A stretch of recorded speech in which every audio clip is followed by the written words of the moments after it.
Bekerjalah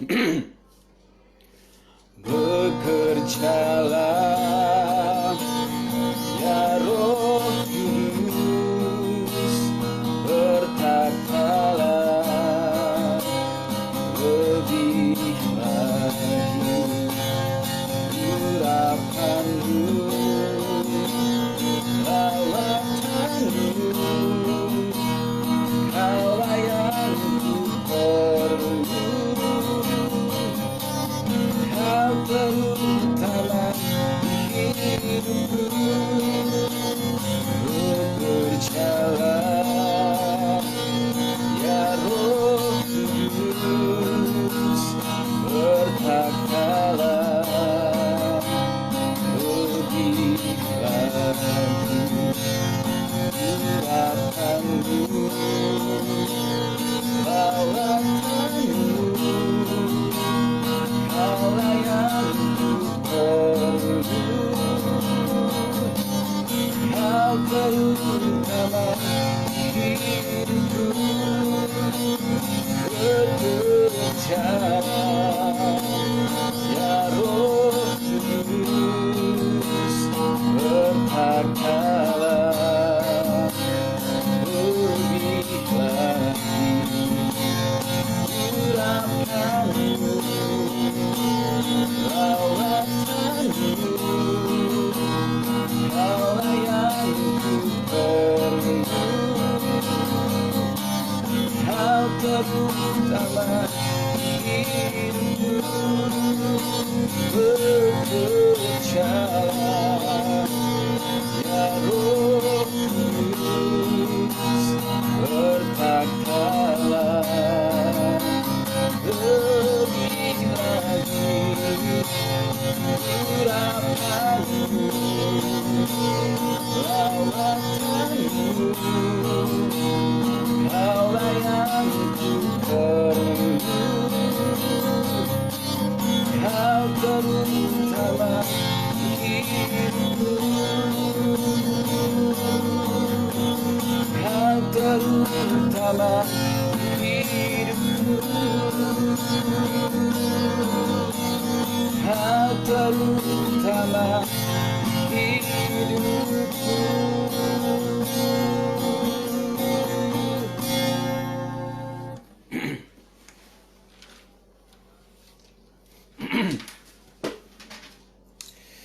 Haleluya, baik, shalom Bapak Ibu Saudara sekalian dimanapun Anda berada. Saya sangat bersuka cita kita bisa bertemu lagi pada sore hari ini. Dan saya ucapkan selamat hari Pentakosta yang baru saja kita rayakan pada hari Minggu kemarin. Ya, Roh Kudus itu diberikan oleh Tuhan kepada kita, ya, untuk menghibur, ya, mengajar kita, menginsafkan kita. Ya, banyak sekali fungsi Roh Kudus dalam kehidupan kita. Kemudian Roh Kudus juga memberi kuasa dan otoritas kepada kita untuk kita memberitakan Injil sampai ke ujung-ujung bumi. Kemudian ke dalam Roh Kudus juga ingin bersekutu dengan kita supaya muncul buah roh, yaitu kasih, sukacita, damai sejahtera, kebaikan, kemurahan, kesetiaan, kelemah lembutan, dan penguasaan diri. Itu yang Tuhan inginkan, ya, terjadi dalam kehidupan kita melalui Roh Kudus yang sudah diberikan kepada kita. Namun tentunya saya tidak akan membahasnya pada sore hari ini karena topik ini pasti sudah dibahas di gereja masing-masing pada hari Minggu kemarin. Nah, dan kemudian saya hari ini khusus akan melanjutkan topik yang sudah saya mulai minggu lalu tentang train your mind. Ya, minggu lalu saya bagikan kepada kita bahwa salah satu yang menghambat pikiran kita sehingga kita tidak otomatis memiliki respon-respon rohani atau refleks-refleks ilahi di dalam kehidupan kita adalah pengalaman-pengalaman traumatis di masa kecil, masa remaja, atau di dalam perjalanan kehidupan kita. Ya, semua itu membentuk cara berpikir kita, bahkan turut ambil andil yang besar dalam kita membuat keputusan dan menjalani kehidupan kita. Ya, namun saya sudah kasih juga solusinya pada waktu itu. Solusinya adalah berdamailah dengan masa lalu Anda, ampuni, relakan, dan ikhlaskan. Nah, Bapak Ibu sekalian, saya ingin ceritakan kisah seorang yang sangat terkenal, jenderal yang sangat terkenal. Jenderal ini memerintah di Yunani, saudaraku, pada sejarah zaman dahulu sebelum Masehi. Ya, dia memerintah dari usia 20 tahun sampai usia sekitar 30 tahun. Hanya 10 tahun memerintah, namun dia dikenal sebagai satu-satunya jenderal yang tidak pernah terkalahkan seumur hidupnya. Tidak ada bandingnya sampai sekarang ini. Kemudian juga jenderal muda dengan wilayah paling luas kekuasaannya, yaitu meliputi Eropa, yaitu Yunani dan sekitarnya. Kemudian sampai ke Asia, India dan sekitarnya, bahkan sampai ke Afrika. Jadi Eropa, Asia, Afrika, begitulah luasnya wilayah kekuasaannya, dan orang ini namanya adalah Raja Alexander Agung. Ya, tentu Bapak Ibu sekalian mungkin pernah mendengar nama ini. Nah, Bapak Ibu sekalian, orang kemudian bertanya-tanya dan menyelidiki rahasia kenapa dia selalu menang perang, bahkan sampai sekarang dikenal sebagai jenderal yang tidak pernah terkalahkan. Ternyata rahasianya adalah kalau dia bersama pasukannya menyerang sebuah wilayah, ya, maka begitu mereka memasuki wilayah yang akan diserang itu, maka semua jalan ke belakang, jalan mundur, jalan pulang, termasuk kalau ada jembatan, itu diledakkan, diputuskan semuanya. Sehingga apa yang terjadi? Pasukannya harus maju, harus berperang, ya, menang atau mati. Nah, itu sebabnya yang membuat prajuritnya termotivasi karena tidak ada jalan pulang. Harus berperang mati-matian dan harus menang. Hanya ada dua, menang atau mati. Nah, apa hubungannya dengan topik yang saya sudah bagikan waktu lalu, yaitu kalau ingin menang atas masa lalu yang pahit, ya, maka putuskanlah segala jembatan hubungan jalan pulang menuju ke masa lalu. Akhirnya kita akan fokus hanya ke depan dan prinsipnya adalah menang atau mati. Dan Yesus berjanji kepada kita bahwa kita ditetapkan bukan untuk kalah, karena kita adalah umat pemenang, bahkan lebih dari pemenang. Nah, Bapak sekalian, saya akan lanjutkan poin yang kedua hari ini, yaitu mengenai pola asuh. Ya, saudaraku, pola asuh. Jadi pikiran kita ini terbentuk dari masa lalu, ya, trauma-trauma yang tertanam dalam memori jangka panjang kita. Dan yang kedua, Bapak Ibu sekalian, pikiran kita ini juga terbentuk dari pola asuh atau apa yang ditanamkan atau kita terima di dalam lingkungan keluarga kita dari kita kecil sampai kita dewasa, ya.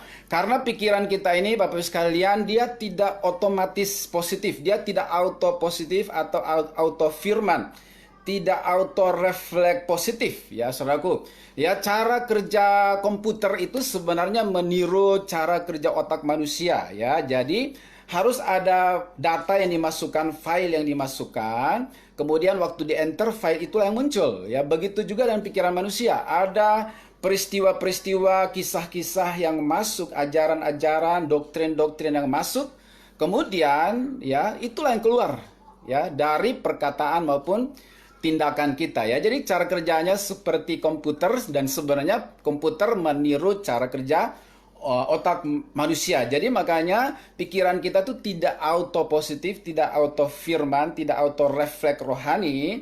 Jadi dia perlu dilatih, perlu dikenali sumber-sumber rekaman memori jangka panjangnya, dibersihkan, ya, kemudian ditata ulang atau di reset kembali, sehingga pikiran kita ke depannya akan sesuai atau selaras dengan firman Tuhan. Nah, poin yang kedua adalah pola asuh, Bapak Ibu sekalian.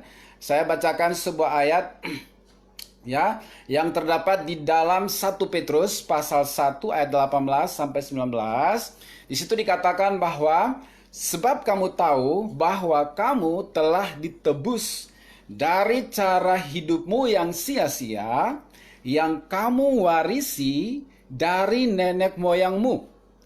Itu bukan dengan barang yang fana, bukan pula dengan perak atau emas, melainkan dengan darah yang mahal, yaitu darah Kristus yang sama seperti darah anak domba yang tak bernoda dan tak bercela. Jadi firman Tuhan katakan bahwa kita ini ditebus dari cara hidup kita yang lama yang sia-sia, yang kita warisi dari nenek moyang kita, Bapak sekalian. Jadi apa yang berasal dari didikan turun-temurun nenek moyang kita, yang tertanam dalam pikiran kita, itulah yang membentuk perilaku, tindakan, keyakinan-keyakinan kita.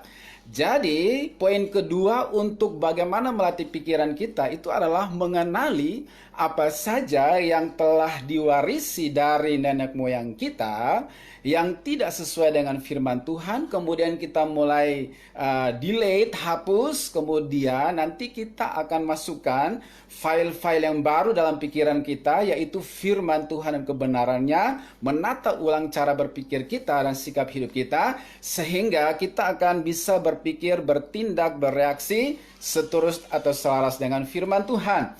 Nah, apa saja yang saya akan sebutkan beberapa contoh yang tanpa kita sadar itu diwariskan oleh nenek moyang kita yang membentuk cara berpikir kita, ya. Contoh misalnya mitos-mitos, ya, yang diwariskan dari nenek moyang keturunan kita, ya.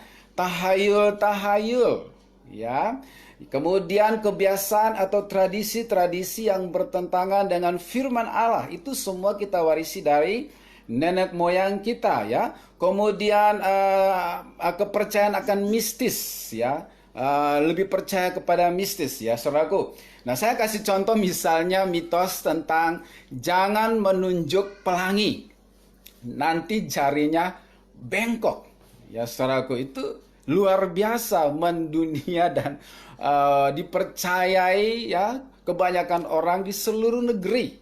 Ya, saudaraku, jangan tunjuk pelangi karena nanti jarimu bengkok, ya. Ini suatu hal yang kedengarannya lucu, tetapi waktu kecil kita percaya, ya, saudaraku. Bahkan mungkin ada yang sampai hari ini masih percaya.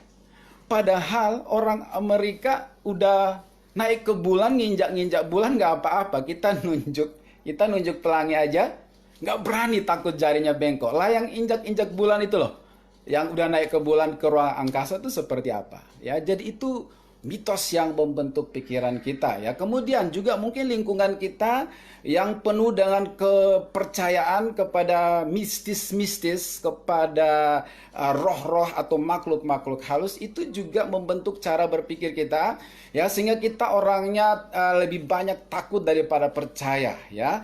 Lebih takut kepada roh jahat daripada takut kepada Tuhan. Buktinya aja waktu mati lampu, kita lebih menyadari kehadiran siapa? Kita lebih menyadari kehadiran Tuhan atau hantu? Padahal waktu mati lampu, Tuhan pasti hadir, bukan? Ya, hantu juga mungkin ada, tapi kenapa kita lebih menyadari kehadiran hantu daripada kehadiran Tuhan? Padahal Tuhan pasti ada. Karena apa? Apa yang sudah kita tanam dalam pikiran kita, dalam kehidupan kita, yang sudah membuat kita berpikiran seperti itu, sehingga reaksi kita itu tidak langsung reaksi firman Tuhan, reaksi rohani, tetapi refleksnya itu adalah masih refleks menurut keyakinan, tradisi-tradisi yang tertanam dalam kehidupan kita, ya, saudaraku, ya. Apalagi kalau kita orangnya suka nonton film horor, ya, tambahlah, ya, rekaman-rekaman ketakutan, bayangan-bayangan mengerikan, sehingga secara spiritual dan emosional sebenarnya kita tidak sehat, Bapak sekalian, ya. Begitu juga dengan rasi bintang, ya, percaya hari baik tertentu, ya, ada hari sial, ya, ekonomi, percintaan, dan lain sebagainya ada dalam rasi bintang. Padahal waktu Tuhan menciptakan dunia dari hari pertama sampai hari ke-6 bahkan ke-7, Tuhan berkata semua baik adanya. Aku melihat bahwa semua hari baik adanya. Semua yang kuciptakan sempurna, sungguh amat baik. Tetapi orang masa kini berkata ada hari baik, ada hari sial, ada hari tidak baik. Saudaraku, itu yang menghambat sehingga pikiran kita itu tidak auto firman, tidak auto positif, tidak auto refleks rohani, tetapi penuh dengan tahayul-tahayul, mitos-mitos. Nah, saya berdoa supaya lewat topik ini Bapak Ibu saudara sekalian yang tanpa disadari masih dikontaminasi oleh tradisi-tradisi, tahayul-tahayul atau mitos-mitos, sore hari ini boleh beroleh kemenangan, beroleh kelepasan di dalam nama Tuhan Yesus ya. Haleluya. Nah, saudaraku, bagaimana ini mungkin sederhana, bagaimana cara mengatasi ya pola pikir, pola asuh yang kita bawa dari keluarga kita atau kita warisi dari nenek moyang kita, ya, sesuai dengan firman Tuhan tadi ya, kita harus ingat bahwa kita sudah ditebus, dibayar dengan darah yang mahal ya. Ibarat kita ini terpenjara, kemudian ada yang datang menebus atau melepaskan kita dari cara hidup yang lama ya. Karena itu kita harus tinggalkan cara hidup kita yang lama ya, tinggalkan mitos, tahayul ya, kepercayaan mistis yang horor ya, kepada berhala, jimat dan semacam itu ya. Kita tinggalkan semuanya supaya kita hidup baru dan cara berpikir kita itu selaras dengan firman Tuhan ya. Kemudian yang kedua, Bapak Ibu sekalian, ya, di situ dikatakan bahwa kita ditebus bukan dengan barang yang fana, emas perak, tapi dengan darah yang mahal. Darah Yesus itu sudah menebus kita, membayar kita, membersihkan kehidupan kita. Ya, karena itu kita harus selaraskan cara hidup, cara pikir kita dengan firman Tuhan. Kemudian yang ketiga, Bapak Ibu sekalian, ya, sejak kita lahir baru dan percaya kepada Yesus, kewargaan kita itu berganti. Kita bukan lagi warga sesuai dengan yang ada di KTP kita saja, tetapi kita sudah beralih menjadi warga kerajaan Allah. Karena itu, semua pikiran, sikap hidup kita dan cara hidup kita harus diselaraskan dengan kerajaan baru yang kita masuki, yang kita tinggal di dalamnya, yaitu kerajaan Allah. Nah, saya kasih contoh, misalnya Bapak Ibu sekalian, kita pindah domisili ke Amerika ya, misalnya seperti itu ya. Nah, saudaraku, otomatis ya, kalau kita sudah jadi warga Amerika, walaupun kita tulen asli Indonesia, kita harus beradaptasi dengan cara hidup di sana. Artinya, contoh misalnya di sana orang kalau nyetir itu jalan di kanan, posisi setirnya itu di kiri ya. Nah, kita nggak bisa bilang bahwa saya ini Indonesia asli ya, walaupun di Amerika saya tetap mau jalan di kiri ya, dan posisi setirnya tetap di kanan. Nggak bisa, kita harus mencocokkan ya, belajar gaya nyetir di sana dan jalan di posisi sesuai dengan lokasi di sana. Kalau tidak, kita akan menimbulkan kekacauan, bahkan kita bisa melanggar undang-undang, kita bisa dihukum, saudaraku ya. Sama. Kadang-kadang kita ini mau jadi Kristen, mau percaya Yesus, tapi tidak mau meninggalkan pola pikir, cara hidup kita yang lama. Kita ingin bawa cara hidup kita yang lama, mindset kita yang lama itu ke dalam kerajaan yang baru. Ya, berarti kita belum menyadari bahwa kewargaan kita sudah berubah. Kita ini adalah ya, warga kerajaan Allah. Di dalam Efesus pasal 2 ayat 19, di situ dikatakan oleh salib, maka kita yang jauh sekarang menjadi dekat. Ya, yang dulu adalah musuh Tuhan sekarang menjadi anak-anak Allah. Kita yang adalah orang asing kemudian menjadi warga kerajaan Allah. Jadi kita harus ya beralih ya, berhijrah atau bermigrasi ya, dari cara pikir yang lama kepada cara pikir ya di dalam warga kerajaan Allah. Karena kewargaan kita sudah berganti sejak kita percaya kepada Yesus. Kita bukan lagi warga kerajaan dunia seperti yang tertera di KTP kita saja, tetapi kita adalah warga kerajaan sorga. Jadi kita harus tinggalkan cara pikir yang sia-sia yang kita warisi dari nenek moyang kita, yang tidak sesuai dengan firman Tuhan atau yang bertentangan dengan firman Tuhan. Haleluya. Nah, saya akan akhiri dengan sebuah kisah lagi, ilustrasi tentang seekor raja wali, Bapak Ibu sekalian. Ya, pada suatu hari ada seorang petani yang mencari kayu api di hutan. Tiba-tiba dia menemukan sebuah telur yang ukurannya tidak seperti normal atau lebih besar daripada ukuran telur pada biasanya. Ya, kemudian walaupun kaget dan terkejut melihat model telur seperti itu, dia ambil dan dia bawa pulang. Kemudian kebetulan di rumahnya itu ada ayamnya yang sedang mengeram telur-telurnya. Kemudian dia titiplah telur aneh ini di antara telur-telur yang sedang dierami oleh induk ayam itu, saudaraku ya. Nah, tidak lama kemudian ya, kalau ayam itu biasanya 21 hari sudah menetas, Tapi yang satu ini belum menetas ya, sehingga si induk ayam walaupun bertanya-tanya ya, dia harus lembur untuk menetaskan telur yang agak aneh ini, saudaraku ya. Ya, setelah butuh tambahan lembur beberapa hari, akhirnya telur ini menetas dan ternyata itu adalah telur Raja Wali ya. Maka keluarlah ya satu makhluk ya mirip ayam tapi bongsor ya, lebih tinggi, lebih besar, saudaraku. Dia adalah anak Raja Wali yang baru saja menetas. Ya, saudaraku. Nah, kemudian si Raja Wali ini yang sebenarnya dia tempat tinggalnya di tempat yang tinggi, makanannya juga itu makanannya mirip-mirip makanan manusia, makan daging monyet, daging kelinci, daging kura-kura, dan semacam itu. Tetapi karena dia berada di antara ayam-ayam dan diasuh oleh seekor induk ayam, maka dia belajar cara hidup ayam pada waktu itu. Sehingga dia mengikuti cara ayam-ayam pada waktu itu mencari makan ya. Anak ayam cari makanan, mengais-ngais, cari cacing ya, ketemu dimakan ya. Dia juga belajar hidup seperti itu padahal dia adalah Raja Wali ya, saudaraku ya.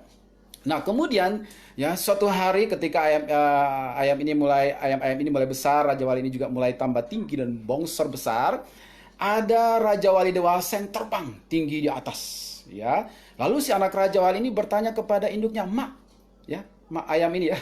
Itu burung apa tuh kok luar biasa sayapnya lebar, terbangnya tinggi sekali. Itu apa ya?" Ya, lalu induk ayam bilang apa? "Itu Raja Wali, ya. Itu burung raksasa, ya.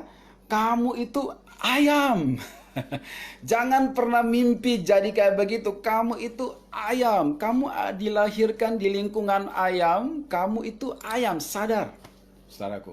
Ya, padahal dia adalah Raja Wali yang buas, pemangsa pemakan daging, bisa makan ikan, diambil dari tempat ketinggian. Tetapi karena dia ada di lingkungan ayam, terbentuklah pola asuhnya itu adalah pola asuh ayam. Maka walaupun dia Raja Wali, tetapi dia berpikir dan bertindak seperti ayam. Sampai matinya Raja Wali ini, dia mati sebagai seekor ayam.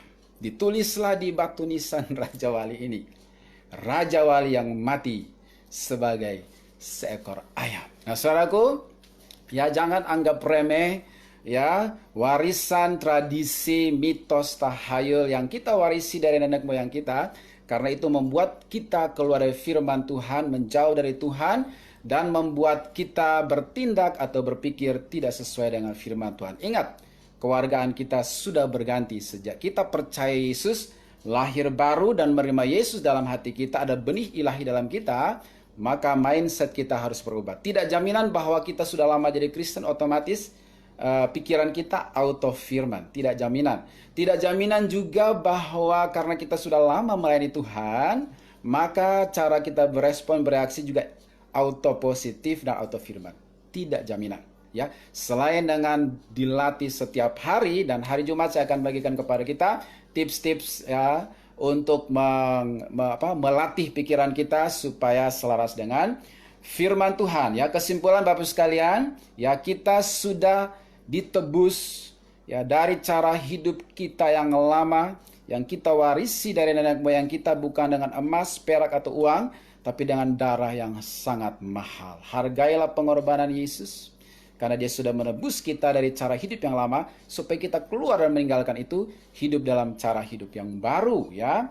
Ya, kemudian yang berikut ya, kewargaan kita sudah berubah. Sejak kita terima Yesus, kita adalah warga kerajaan Allah ya, kerajaan yang tidak tergoncangkan walaupun dunia sedang bergoncang ya, yang ekonominya tidak tergoncang walaupun ekonomi dunia sedang bergoncang ya, yang akan tetap tinggal dan pemerintahannya tidak berkesudahan sampai selama-lamanya. Kita tinggal dalam kerajaan seperti itu ya, yang berpikir seperti Allah berpikir, bereaksi seperti Allah bereaksi ya, yang cara pikir hidupnya itu lebih tinggi dari cara hidup dunia ini. Haleluya, kita adalah anak-anak kerajaan Allah, warga kerajaan Allah, karena itu biarlah pikiran dan tindakan kita juga selaras dengan firman Tuhan ya. Haleluya. Nah, bagi Bapak Ibu sekalian yang belum pernah sama sekali mengundang Yesus dalam hati, Ya, boleh ikuti doa saya dengan bersuara pada sore hari ini, supaya sejak saudara terima Yesus, kewargaan saudara berganti, dan terjadi transformasi dalam pikiran hati saudara, sehingga saudara mulai menghidupi hidup yang baru di dalam kewargaan saudara yang baru kerajaan Allah. Mari ikuti doa saya dan bersuara, katakan, Tuhan Yesus, ampuni dosa-dosa saya, sucikan saya dengan darah-Mu, tebuslah aku dari cara hidupku yang lama, yang aku warisi dari nenek moyang keturunanku. Jadikan aku ciptaan yang baru, biar yang lama berlalu, yang baru terjadi dalam kehidupanku. Aku membuka pintu hatiku, mengundang Tuhan Yesus, masuklah dalam hatiku, tinggallah dalam hidupku, berkuasa dan berotoritas dalam hidupku, baharuilah batinku, pimpin aku Tuhan. Terima kasih untuk darah-Mu, untuk salib-Mu, kematian-Mu dan kebangkitan-Mu, yang menjadikan aku manusia baru, ciptaan yang baru. Aku tinggalkan yang lama, aku hidup baru di dalam Yesus Kristus. Terima kasih Tuhan, aku sekarang anak-Mu, dan Engkau menjadi Bapakku, dan tidak ada satu kuasa pun yang dapat memisahkan aku dari kasih-Mu yang sempurna. Dalam nama Yesus, saya sudah berdoa dan mengucap syukur. Haleluya. Katakan amin. Yang kedua, saya rindu juga berdoa bagi Bapak Ibu yang tanpa disadari masih percaya mitos, tahayul, ya, mistis-mistis, ya, atau sering mengalami pikiran-pikiran yang cenderung kepada yang horor atau yang hantu daripada Tuhan. Mari ikuti doa saya dengan bersuara. Katakan bersama saya, Tuhan Yesus, sore hari ini saya menyadari bahwa saya telah ditebus dari cara hidupku yang lama, bukan dengan emas, perak, tetapi dengan darah yang sangat mahal. Lepaskanlah aku dari cara hidupku yang lama, yang aku warisi dari nenek moyangku, yang bertentangan dengan firman Tuhan, yang berlawanan dengan firman Tuhan, yang membentuk cara pikirku selama ini. Singkirkan semuanya dalam nama Yesus. Aku lepaskan semuanya, dan aku mau mengenakan manusia yang baru, pikiran yang baru, yang dikerjakan oleh Roh Kudus melalui firman Tuhan. Dalam nama Yesus, lepaskanlah aku, bebaskanlah aku, sucikanlah aku dengan darah-Mu, basuh dan bersihkan aku dengan darah Yesus Kristus yang mahal dan sangat mulia dalam hidupku. Terima kasih Bapa, di dalam nama Yesus, saya sudah berdoa dan mengucap syukur kepada Bapa di surga. Haleluya, sama-sama katakan, amin. Semoga bermanfaat bagi Bapak Ibu sekalian. Bila Bapak Ibu punya kesaksian atau rindu di konseling, hubungi kami. Kami akan meluangkan waktu untuk berdoa dan juga mendengarkan Bapak Ibu saudara sekalian. Terima kasih sudah meluangkan waktu untuk menonton. Kiranya Tuhan Yesus menyertai dan memberkati kita sekalian. Haleluya, sampai jumpa. God bless you.